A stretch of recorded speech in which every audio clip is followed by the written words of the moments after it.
ಎಲ್ಲರಿಗೂ ನಮಸ್ತೆ.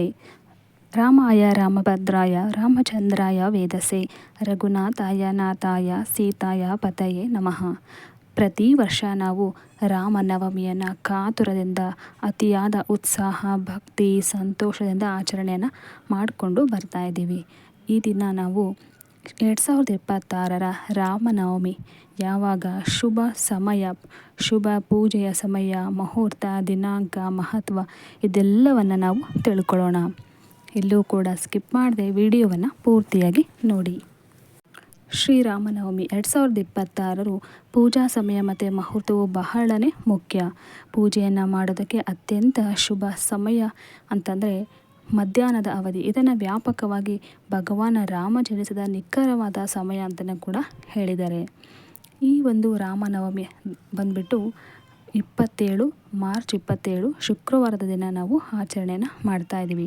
ಈ ನವಮಿ ತಿಥಿ ಆರಂಭವಾಗುವುದು ಮಾರ್ಚ್ 26 ಬೆಳಗ್ಗೆ 11:48 ಹಾಗೆ ನವಮಿ ತಿಥಿ ಕೊನೆಗೊಳ್ಳುವುದು ಮಾರ್ಚ್ 27 ಬೆಳಗ್ಗೆ 10:06.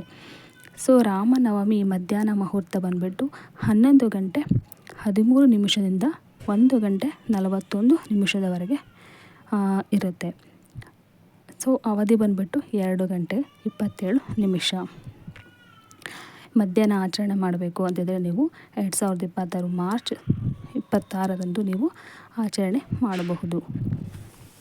ಆದರೆ ಮಾರ್ಚ್ 27 ಶುಕ್ರವಾರದ ದಿನನೇ ಆಚರಣೆ ಯಾಕೆ ಮಾಡಬೇಕು ಅಂತಂದರೆ, ನಾವು ಸೂರ್ಯೋದಯದ ದಿನ ಇರ್ತಕ್ಕಂಥ ತಿಥಿ ದಿನ ನಾವು ಗಣನೆಗೆ ತೆಗೆದುಕೊಳ್ಳೋದ್ರಿಂದ ಶುಕ್ರವಾರ ಸೂರ್ಯೋದಯದ ಸಮಯದಲ್ಲಿ ನವಮಿ ತಿಥಿ ಇರೋದ್ರಿಂದ ನಾವು ಮಾರ್ಚ್ 27 ನಾವು ಈ ರಾಮನವಮಿಯನ್ನು ಆಚರಣೆ ಮಾಡಬೇಕಾಗತ್ತೆ. ಸೊ ಕ್ಲಿಯರಾಗಿ ಹೇಳ್ತಾ ಇದ್ದೀನಿ, ಮಾರ್ಚ್ 27ರಂದು ನಾವು ರಾಮನವಮಿಯನ್ನು ಆಚರಣೆ ಮಾಡ್ತಾಯಿದ್ದೀವಿ.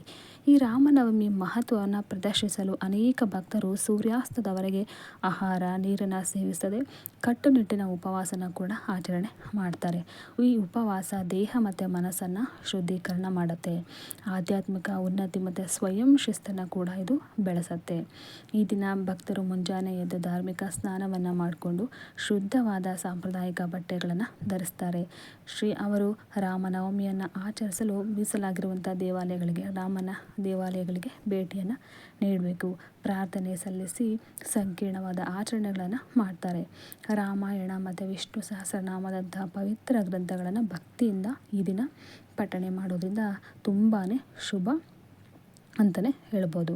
ಈ ರಾಮನವಮಿ ಹಬ್ಬವು ದಾನಶೀಲ ಚಟುವಟಿಕೆಗಳು, ಸಮುದಾಯ ಸೇವೆಗೆ ಒಂದು ಸಮಯ ಆಗಿದ್ದು, ಇದು ಭಗವಾನ್ ರಾಮನ ಕರುಣೆ, ಸಾಮಾಜಿಕ ಜವಾಬ್ದಾರಿ ಒಂದು ತತ್ವಗಳನ್ನು ಪ್ರತಿಬಿಂಬಿಸುತ್ತೆ.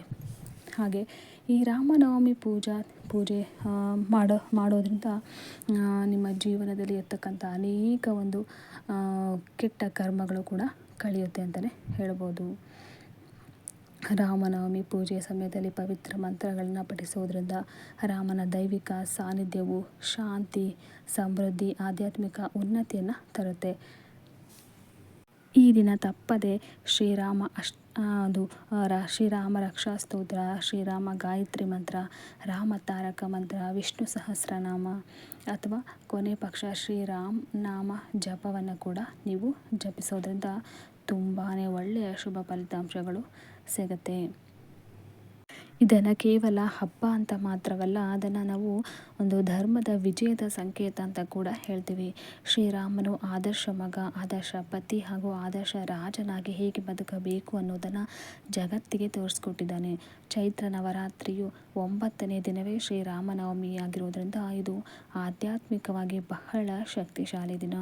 ರಾವಣನ ಅಟ್ಟಹಾಸವನ್ನು ಕೊನೆಗಾಣಿಸಲು ವಿಷ್ಣು ರಾಮನಾಗಿ ಅವತರಿಸಿದಂಥ ಮಹಾ ಶುಭ ದಿನ ಅಂತಲೇ ಹೇಳ್ಬೋದು.